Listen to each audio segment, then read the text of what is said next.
मेरे जो भाई मज़ार पर जाते हैं, मज़ार पर चादर चढ़ाते हैं, खुदारा वो तमाम भाई इस वीडियो को मुकम्मल तवज्जो के साथ देखिएगा। मज़ार पर चादर चढ़ाना ये कोई इबादत, कोई नेकी का काम नहीं है।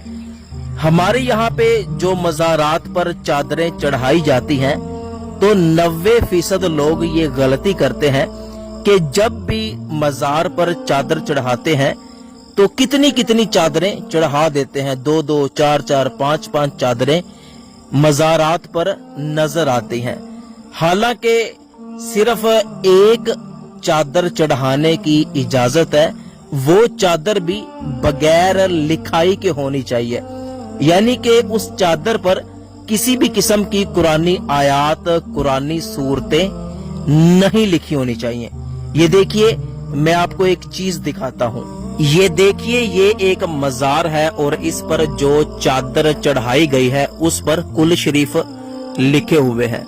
अब देखें कि किस तरह जमीन पे लगे हुए हैं और जानवर इनके ऊपर बीटें करते हैं और तरह तरह का गर्दो गबार इनके ऊपर गिरता रहता है। बारिश में गंदा पानी भी आम तौर पर ऊपर से बह जाता है।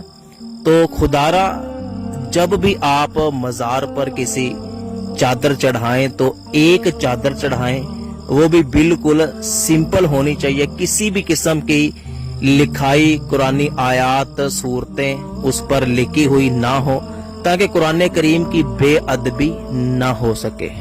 इसके अलावा जो लोग कहते हैं कि मज़ार पर चादर चढ़ाना ये शिरक है, ये नाजायज है, ये गुनाह है, ये हराम है, इस तरह की कोई भी बात नहीं है। आप मज़ार पर बिल्कुल चादर चढ़ा सकते हैं, ये किसी भी किस्म का शिरक या गुनाह नहीं है।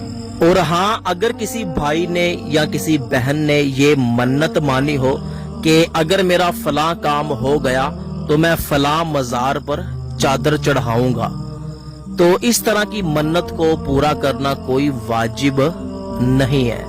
लेकिन फिर भी जो बात मुंह से निकाली हो उसको पूरा करना अच्छी बात है। आपने मज़ार पर चादर चढ़ाने की मन्नत मांगी तो आप जरूर चादर चढ़ाएं, लेकिन ये देखें कि अगर पहली चादर खराब हो चुकी है या मज़ार पर चादर नहीं है तो आप उस पर चादर चढ़ाएं। इस बात को भी याद रखिएगा कि चादर पर कुरानी सूरतें या दुरूद पाक ना लिखा हो। बिल्कुल आप सिंपल सी बगैर लिखाई वाली चादर लें और वो मज़ार पर बाअदब तरीके से चढ़ा दें। जिस तरह हमारे यहाँ पे गलत रवाज है कि ढोल बाजों के साथ चादर लेके जाई जाती है, तो ये हराम तरीका है। दूसरी बात ये कि मज़ारात पर चादरें चढ़ाने का मकसद ये है ताकि उनकी कब्रें दूसरी कब्रों से इम्तियाज हो सकें और हर आने वाले मुसलमान को उनकी कब्र नजर आ सके और वो उन कब्रों की बेअदबी से बच सके, उन पर दुआ मांग सके। बाकी इसका कोई मकसद नहीं है किसी के दिल में ये हो कि चादर चढ़ाना बड़े सवाब का काम है, बड़ी नेकी का काम है। इस तरह की कोई बात नहीं है। और अगर कोई मज़ार ऐसी जगह पर हो कि जहां पर उस पर छत वगैरह नहीं है और उस पर लिखाई वाली चादर है जिस पर दुरूद पाक या कुरानी सूरतें लिखी हुई हैं, तो वहां पर उसके ऊपर एक सादा चादर बिछा दें ताकि उसके ऊपर धूल मिट्टी, जानवरों की बीठे वगैरह ना गिरें और बेअदबी ना हो सके। इस वीडियो को सवाब की नीयत से अपने तमाम दोस्तों तक जरूर पहुंचाइएगा।